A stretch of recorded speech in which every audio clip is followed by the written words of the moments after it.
Shalom. Saudara yang kasih Tuhan Yesus Kristus, sangat bersukacita dapat berjumpa kembali dalam program yang sangat memberkati kita lewat Bible Study Online CK7, di mana kita akan semakin mengenal Tuhan, mengenal hati Tuhan, mengenal karakter Kristus. Dengan demikian kita akan hidup menjadi sama seperti Kristus, yaitu apa? Di dalam hal melakukan semua perintah Bapa. Hidup kita akan dijadikan jadi hidup yang berbahagia, sejahtera, dan aman dalam perlindungan Tuhan. Nah, kita akan melanjutkan pembelajaran kita, saudara, dari 1 Raja-Raja pasal yang ke-22. Pasal ini sebenarnya pasal yang menutup kisah Raja Ahab. Karena di pasal 22 ini Allah betul-betul sudah selesai dengan Raja Ahab. Dilindungi, disertai, diluputkan dari serangan Ben-Hadad Raja Aram, diberi kesempatan untuk bertobat. Namun Raja Ahab tidak mengambil kesempatan itu. Maka tertutuplah pintu rahmat Tuhan kepada Raja Ahab.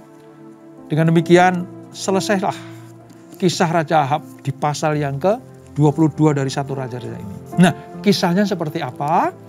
Mari sebelum kita membaca, merenungkan, mempelajari, dan mengambil manfaat di dalamnya, kita minta Roh Kudus menerangi hati kita.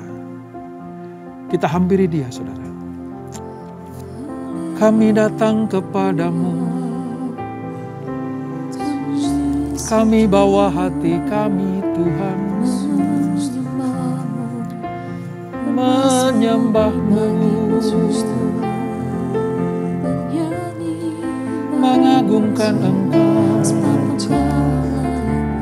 Ya Raja, Ya Tuhan, Yesus. Oh, Yesus.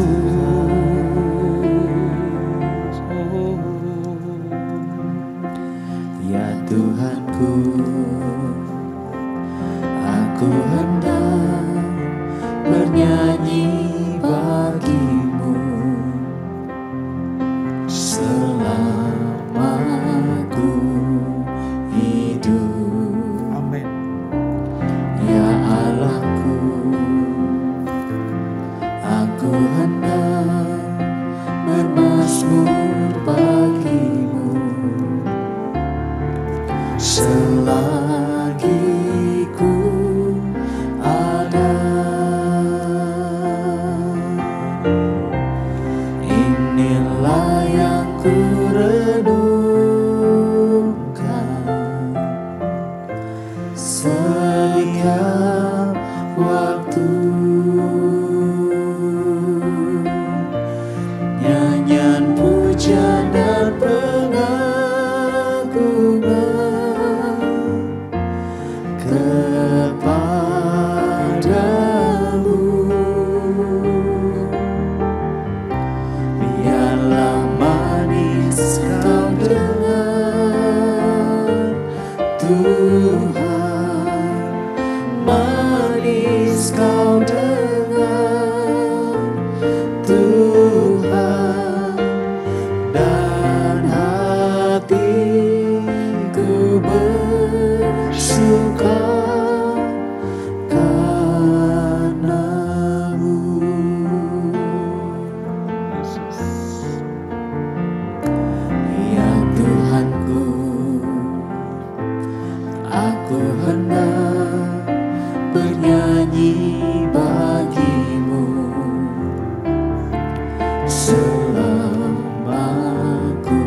bermazmur bagimu selagi ku ada. Inilah yang ku renungkan setiap waktu.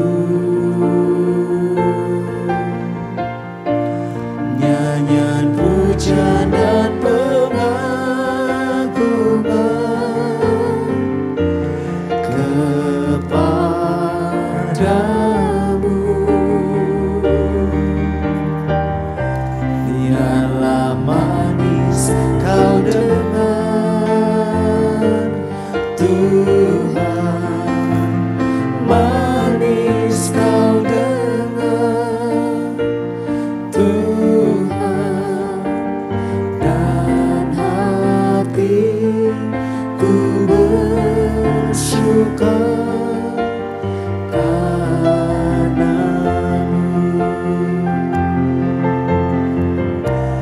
Inilah yang ku renungkan setiap waktu, nyanyian pujian dan pengagungan kepadamu.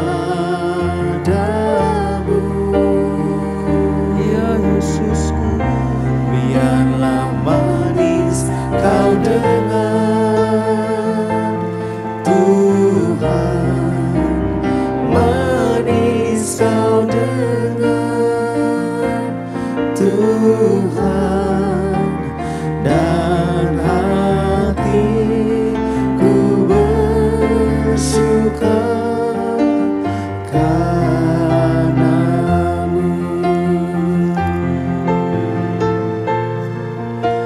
Dan hatiku bersuka, dan hatiku bersuka, dan hatiku bersuka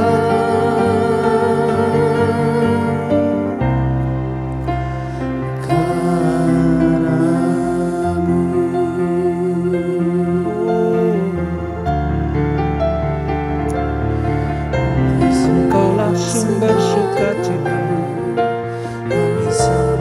Engkaulah sumber segalanya.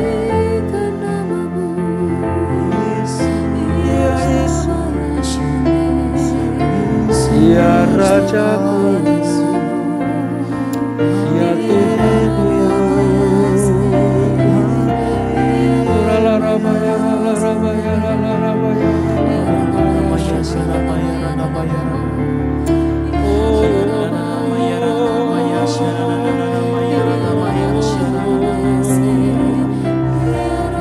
terima kasih Tuhan, ya Yesus,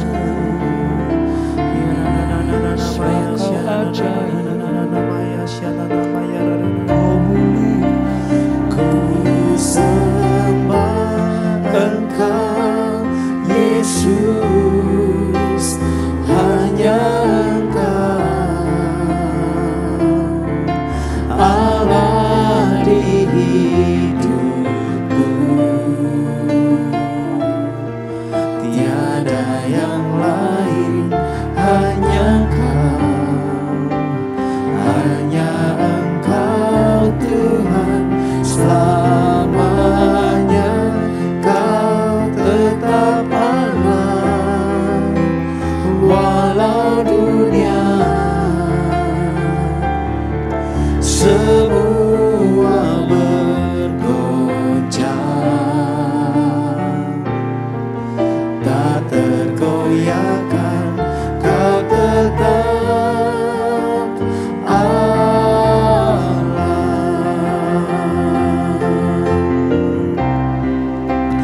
Ku sembah Engkau, Yesus, hanya Engkau,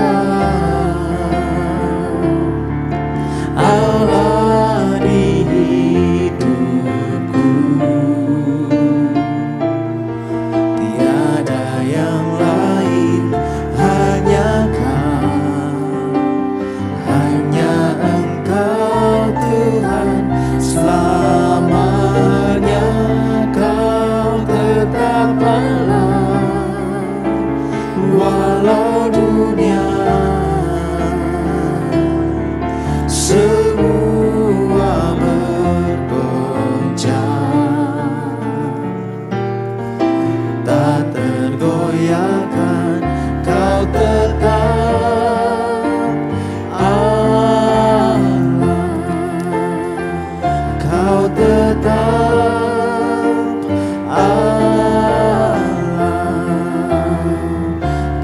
tetap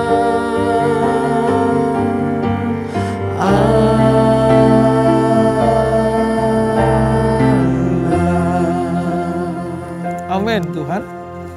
Apapun yang terjadi, dunia boleh bergoncang, dunia boleh berlalu, tetapi Engkau tetap Allah yang tidak tergoncangkan itu.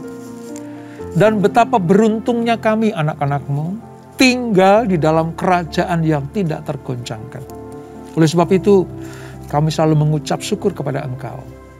Kami selalu ingin menyenangkan hati Tuhan, supaya kami tetap ada di dalam lingkup kerajaan yang tidak tergoncangkan itu. Terima kasih Tuhan Yesus, terima kasih Roh Kudus. Kami akan melanjutkan pembelajaran kami lewat pembacaan firman Allah dari 1 Raja-Raja pasal yang ke-22 ini. Supaya kami mendapatkan rema-rema di dalamnya. Urapi kami Tuhan. Urapi hamba-Mu menyampaikan pembelajaran ini. Di dalam nama Yesus, mari yang siap belajar firman Tuhan, sama-sama kita katakan, amin. Nah saudara, seperti yang saya katakan dalam pembukaan tadi, bahwa pada pasal 22 dari 1 Raja-Raja ini adalah menutup kisah pemerintahan Raja Ahab. Pada akhir pasal sebelumnya, saudara, dijanjikan bahwa kehancuran keluarga Ahab itu tidak akan terjadi pada zamannya. Jadi selama Raja Ahab masih hidup, ya, itu keluarga Ahab masih tetap ada dalam covering Tuhan. Tetapi masa-masa kehidupan Raja Ahab akan segera berakhir. Ini maksudnya. Nah, pada pasal ini yang akan kita baca, kita mendapatkan penjelasan tentang pertempuran-pertempuran yang membuat Raja Ahab itu mati, saudara. Nanti akan kita baca bagaimana pertempuran di Ramot Gilead itu ya saudara. Merenggut nyawa Ahab.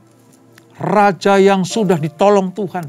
Raja yang sudah dilindungi Tuhan dari musuh-musuhnya. Tetapi Ahab tidak mau juga berpaling kepada Tuhan. Meninggalkan jalan-jalan yang jahat. Menyembah Allah Israel, Allah sejati. Justru Ahab menyakiti hati Tuhan. Dan kisah yang tragis dari Ahab seperti apa? Mari kita baca. Ayat 1 sampai dengan ayatnya yang ke-12, saudara. Demikian firman Tuhan. Ahab memerangi Ramot Gilead, dan Nabi Tuhan berhadapan dengan nabi-nabi palsu. Selain ada pertempuran di Ramot Gilead, ternyata ada pertempuran dalam alam rohani. Yaitu nabi-nabi Tuhan melawan nabi-nabi palsu. Ayat 1. 3 tahun lamanya orang tinggal aman dengan tidak ada perang antara Aram dan Israel. Jadi rupanya masa pemerintahan Raja Ahab, ya, kerajaan utara, ibu kotanya Samaria, itu musuh besarnya adalah Aram, saudara. Pada tahun yang ketiga, pergilah Yosafat Raja Yehuda kepada Raja Israel. Jadi Raja Yosafat itu raja kerajaan selatan. Datang ke utara, rajanya Ahab, ibu kotanya Samaria. Berkatalah Raja Israel kepada pegawai-pegawainya, tahukah kamu bahwa Ramot Gilead sebenarnya milik kita? Tapi kita tinggal diam saja dan tidak merebutnya dari tangan raja negeri Aram. Ahab tahu persis bahwa Ramot Gilead itu wilayahnya. Tapi sejak lama ada di dalam jajahan atau ada dalam kuasa Raja Aram. Lalu katanya kepada Yosafat, mumpung bertemu nih Raja Selatan dan Raja Utara ketemu. Maka Raja Utara yaitu Ahab ngomong sama Yosafat, Raja Selatan. Maukah engkau pergi bersama-sama aku untuk memerangi Ramot Gilead? Jawab Yosafat kepada Raja Israel, kita sama-sama. Oke, aku dan engkau, rakyatku dan rakyatmu, kudaku dan kudamu. Ceritanya setuju. Yosafat setuju. Ayo kita rebut kembali Ramot Gilead. Tetapi Yosafat berkata kepada Raja Israel, baiklah tanyakan dulu firman Tuhan. Rupanya Yosafat ini percaya bahwa apa yang dikatakan Tuhan, firman Tuhan nanti akan membuat kemenangan atas orang Aram yang menduduki Ramot Gilead. Lalu Raja Israel mengumpulkan para nabi. Ini rupanya nabi binaan Raja Ahab, saudara. Ya, saya punya gambar bahwa Ahab dan Isabel itu punya mes, isinya nabi-nabi palsu semua di situ. Kira-kira 400 orang banyaknya. Tuh lihat ya, pada zaman Elia 450 nabi Baal sudah dibantai. Dia buka lowongan lagi para nabi, buka pendaftaran nabi-nabi baru. Sampai sekarang ini dia punya 400 nabi Baal lagi. Kemudian bertanyalah ia kepada mereka, apakah aku boleh pergi berperang melawan Ramoth Gilead atau aku membatalkannya? Jawab mereka, nabi-nabi itu menjawab begini, majulah, Tuhan akan menyerahkannya ke dalam tangan raja. Ini omongan para nabi yang 400 tadi kepada Raja Aram, yaitu Raja Utara, yaitu Ahab. Nah, demi mendengar itu, apa jawab Yosafat? Tapi Yosafat bertanya, tidak adakah lagi di sini seorang nabi Tuhan? Rupanya Yosafat peka, ini nabi banyak demikian, 400 orang. Apakah kata-katanya betul-betul dari Tuhan atau tidak? Gitu. Lalu Yosafat tanya, masih ada enggak nabi yang akan mengatakan itu datangnya sumber dananya dari Tuhan? Adakah lagi di sini seorang nabi Tuhan supaya dengan perantaraannya kita dapat meminta petunjuk? Jawab Raja Israel kepada Yosafat. Ahab menjawab kepada Yosafat, masih ada seorang lagi yang dengan perantaraannya dapat diminta petunjuk Tuhan. Masih ada sih satu nabi yang selalu minta petunjuk Tuhan. Gitu. Tapi aku membenci dia. Sebab tidak pernah ia menubuatkan yang baik tentang aku, melainkan malapetaka. Dan orang itu adalah Mika bin Yimla. Kata Yosafat, janganlah raja berkata demikian. Kemudian Raja Israel memanggil seorang pegawai istana, katanya, jemputlah Mika bin Yimla dengan segera. Sementara Raja Israel dan Yehosafat, Raja Yehuda, duduk masing-masing di atas tahtanya dengan pakaian kesebesaran di suatu tempat pengirikan di depan pintu gerbang Samaria. Sedang semua nabi itu berkumpul di depan mereka. Masih ada nabi-nabi itu, yang 400 orang tadi. Maka Sedekia bin Kenaana mengambil tanduk-tanduk besi lalu berkata, beginilah firman Tuhan, dengan ini engkau akan menanduk Aram sampai engkau menghabiskan mereka. Wah, itu nubuatan lagi yang meyakinkan Ahab untuk memerangi Ramoth Gilead. Juga semua nabi itu bernubuat demikian, katanya, majulah ke Ramoth Gilead dan engkau akan beruntung, Tuhan akan menyerahkannya ke dalam tangan raja. Semakin bersemangat itu Ahab, karena nabi-nabi binaannya menubuatkan yang sama. Maju pantang mundur, katanya. Ayat 13, saudara. Suruhan yang pergi memanggil Mika itu berkata kepadanya, ketahuilah, nabi-nabi itu sudah sepakat meramalkan yang baik bagi raja. Hendaklah engkau juga berbicara seperti salah seorang daripada mereka dan meramalkan yang baik. Singkat cerita, utusan dari Ahab ke Nabi Mika itu berkata, hei Mika, engkau dipanggil raja. Semua nabi di hadapan raja berkata bahwa Israel pasti menang melawan Ramoth Gilead. Orang Aram ditinggal yang menguasai Ramoth Gilead. Ramoth Gilead pasti dapat direbut kembali. Makanya nanti kamu berkata-kata seperti mereka ya. Kira-kira pesannya seperti itu, saudara. Apa yang terjadi, saudara? Ya, ketika orang Israel lebih mendengarkan apa yang dikatakan nabi-nabi palsu, disitulah mulai kehancuran kehidupan bangsa Israel, khususnya kerajaan utara. Ingat ya, 3 tahun lamanya menikmati kedamaian, ketenteraman yang datang dari Allah. Tapi tidak membuat Ahab menjadi orang yang taat dan takut akan Tuhan. Masih tetap memelihara nabi-nabi palsu itu. Justru perbuatan Ahab semakin menjadi-jadi. Kalau dulu ia menyembah dan mempergunakan Baal bagi keuntungannya sendiri, kini justru dengan mata telanjang ia berani mempergunakan nabi-nabi itu untuk kepentingan politik dan ambisi pribadinya. Ya, dia merasa ditipu oleh Ben-Hadad, Raja Aram. Karena setelah mereka berdamai, Ramot Gilead menjadi bagian orang Aram dan tidak dikembalikan sampai dengan saat itu. Makanya ketika dia sadar, Ramot Gilead harus kembali ke Israel, wilayah kerajaan utara. Mereka berusaha untuk memerangi orang Aram itu, saudara. Dia berniat untuk merebut kembali Ramot Gilead. Dan ketika Yosafat Raja Selatan berkunjung ke utara, dia minta tolong, ayo kita sama-sama mengembalikan Ramot Gilead ke wilayah kita. Dan ketika Yosafat mengusulkan untuk menanyakan kehendak Allah, justru Ahab sudah menyediakan bukti bahwa ini loh 400 nabi ya, yang akan menubuatkan kita menang terhadap orang Aram itu. Namun Yosafat masih peka. Inikah nabi yang benar? Inikah nabi yang datang dari Tuhan? Nubuatannya sih, waduh, tentang kemenangan, kesembuhan, pemeliharaan, berkat melimpah. Tapi benar nggak itu dari Tuhan? Nampaknya rohani. Sepertinya sudah disetujui oleh Allah melalui para nabi itu. Sekali lagi, Ahab mempergunakan agamanya, imannya kepada Baal. Untuk apa? Untuk melegalkan misi atau tindakannya itu, saudara.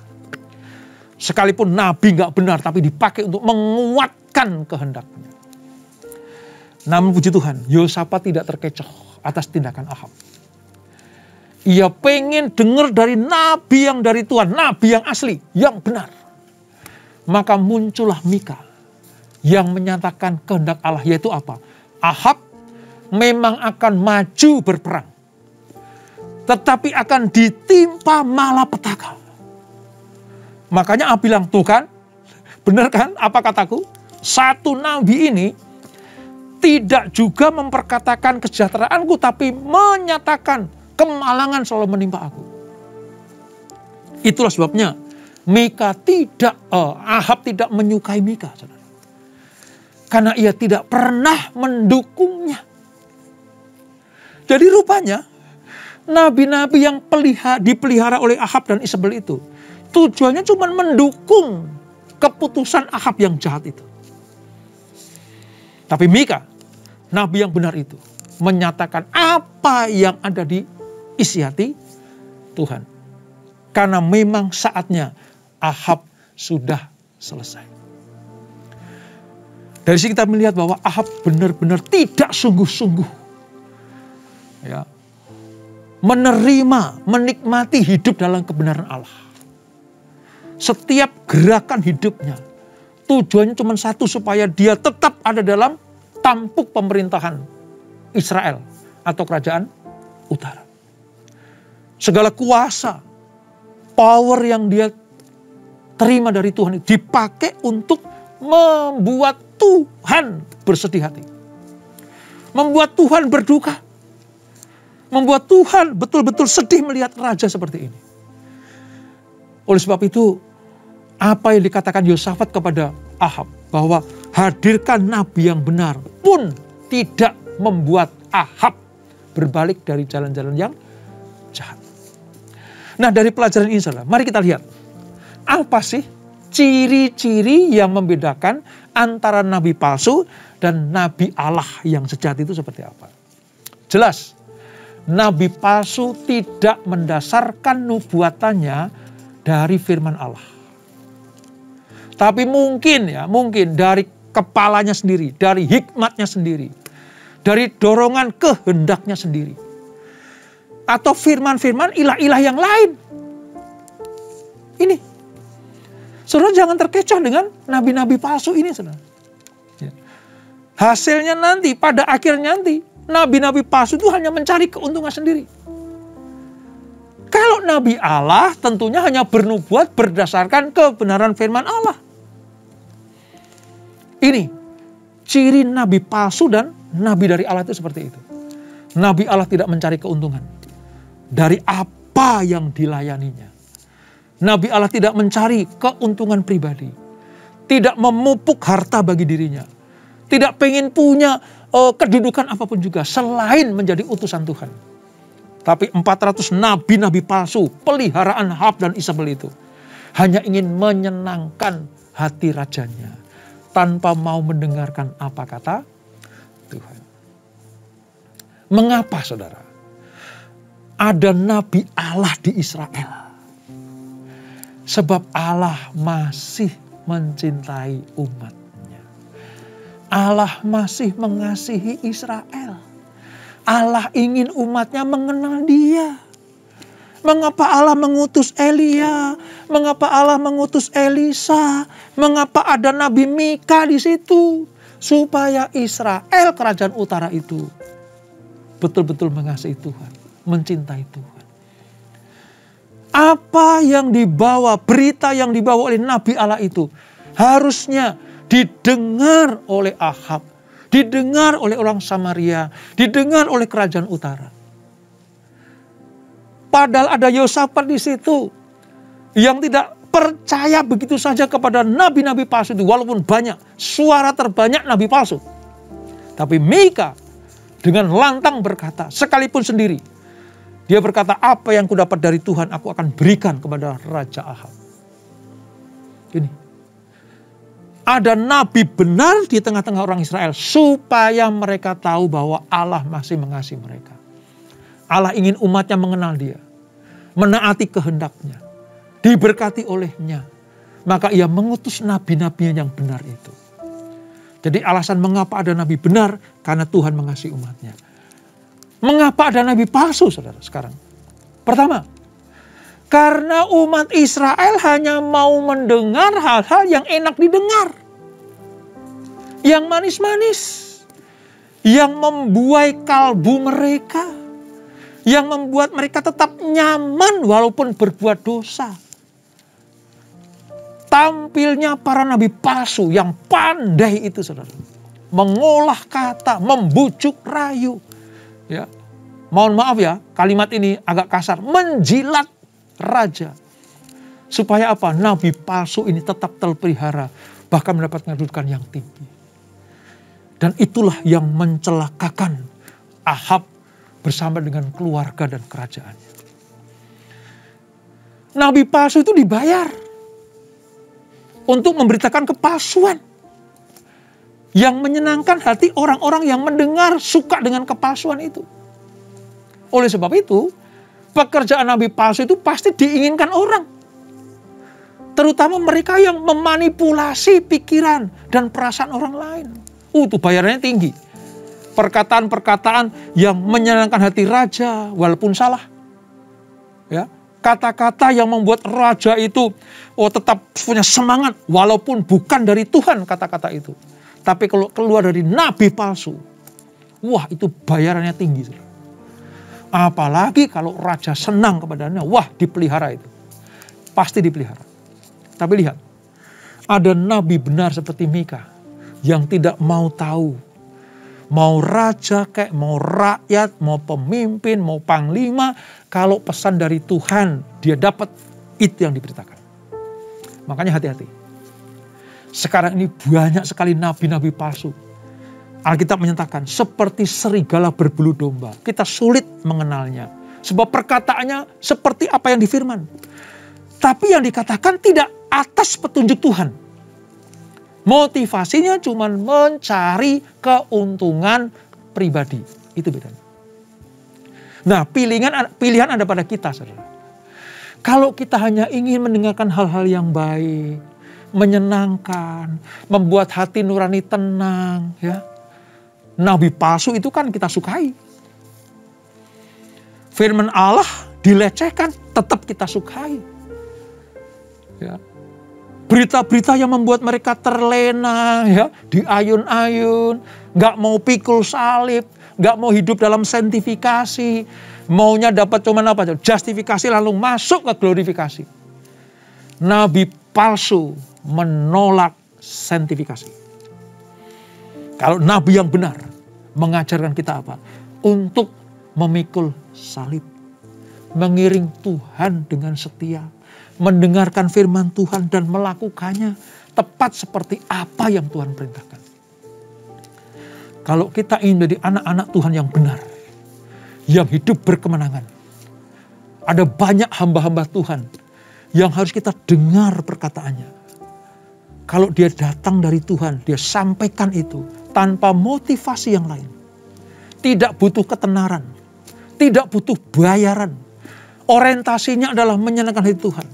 Bukan uang, bukan kedudukan, bukan popularitas, bukan gaya-gayaan. Nabi yang benar menyampaikan kebenaran tanpa motivasi yang lain selain menyenangkan hati Tuhan. Pilihan ada di pihak saudara dan saya. Nah, konsekuensi kalau kita pilih nabi palsu, nggak dapat kita tolak, saudara. Kita tidak bisa memilih, oh aku pilih nabi palsu tapi aku nggak dihukum Tuhan. Nggak bisa. Kalau saudara ikuti apa kata-kata nabi palsu, saudara ikuti apa-apa yang diperintah nabi palsu, mempercayai nubuatannya yang datangnya bukan dari Tuhan, maka kita tidak bisa menolak konsekuensinya. Apa itu? Ya dihukum Tuhan. Ada akibat yang kita tanggung kalau kita menghamba, percaya, mengabdi, bahkan memelihara nabi palsu. Bukan nabinya Allah. Sebab apa, saudara? Konsekuensi mengikuti keputusan atau pilihan yang kita ambil. Kepalsuan yang kita terima dan kita percaya sebagai sebuah kebenaran, selesai. Hidup tidak akan berkenan pada Allah. Kepalsuan yang kita konsumsi terus-menerus. Kepalsuan yang kita nikmati bahkan. Membuat kita jauh dari Tuhan. Dan Raja Ahab mengalaminya, saudara. Apa yang terjadi? Ahab tetap maju berperang, singkat cerita. Ya. Bahkan dia sudah pakai kamuflase. Dia menyamar jadi orang biasa. Sebab Raja Aram hanya cari raja. Dia perintahkan pada prajuritnya, nanti yang kita bunuh, yang kamu cari, yang kamu potong lehernya, hanya pemimpin atau raja. Namun ketika Ahab menyamar sebagai rakyat biasa, saudara, terjadilah sebuah pertempuran yang luar biasa. Ya, ketika ada orang Aram menangkap pakaian raja yang dipakai oleh rakyat jelata, oleh pasukan yang bukan pasukan pilihan atau bukan raja itu, mereka menangkap. Kamu pakai pakaian raja. Kamu pakai pakaian pemimpin bangsa atau kerajaan. Mau dibunuh. Dia mengaku, bukan, aku bukan raja. Dilepas. Kamuflase Ahab berharap supaya dia tidak dicari oleh orang-orang Aram. Dia berpikir demikian. Supaya terlepas dari kejaran orang Aram. Namun, ada cerita peperangan yang tragis, saudara. Kenapa? Karena ternyata Ahab terkena panah yang dilepaskan prajurit Aram hanya dengan sembarangan. Sampai-sampai anak panah itu membuat Ahab mati dalam peperangan itu. Dari sini kita bisa melihat, Ahab tidak dapat menghindari konsekuensi pilihannya yang keliru. Ahab tetap keras kepala untuk memerangi Ramot Gilead. Ia telah keliru mendengarkan nubuat nabi palsu. Sekarang ia menuai hasilnya sendiri. Sebab apa, saudara? Kebenaran tidak bisa dibengkokkan. Ya, dia terlepas dari pedang tentara Aram. Tapi panah yang dilepaskan dengan sembarangan itu mampu menghujam dirinya. Dan mendapatkannya dirinya sudah tewas, mati. Ahab punya pikiran bisa mengendalikan nasibnya sendiri.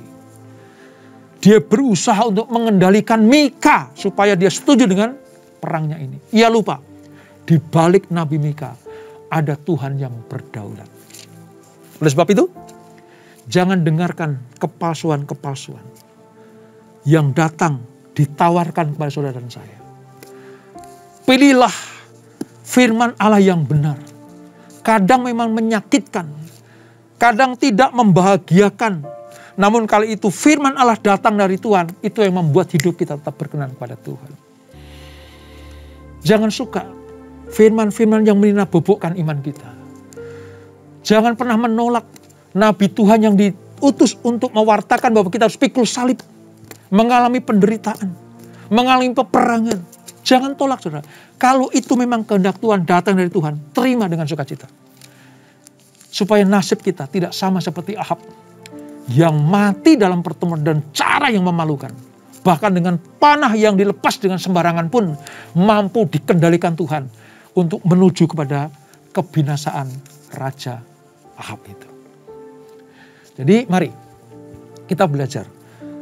Sekali kita komitmen ikut Tuhan Yesus, ikuti firman-Nya, lakukan perintahnya, setialah kepadanya. Jangan dengarkan nabi-nabi palsu, ajaran-ajaran sesat yang membuat kita menuju kepada jurang kebinasaan. Ajaran sesat hanya meninabobokan kita. Tapi ajaran yang benar kadang memecut kita, kadang menjewer kita, kadang menampar kita. Tapi tujuannya supaya kita benar di hadapan Tuhan dan menerima kemuliaan yang Tuhan sediakan.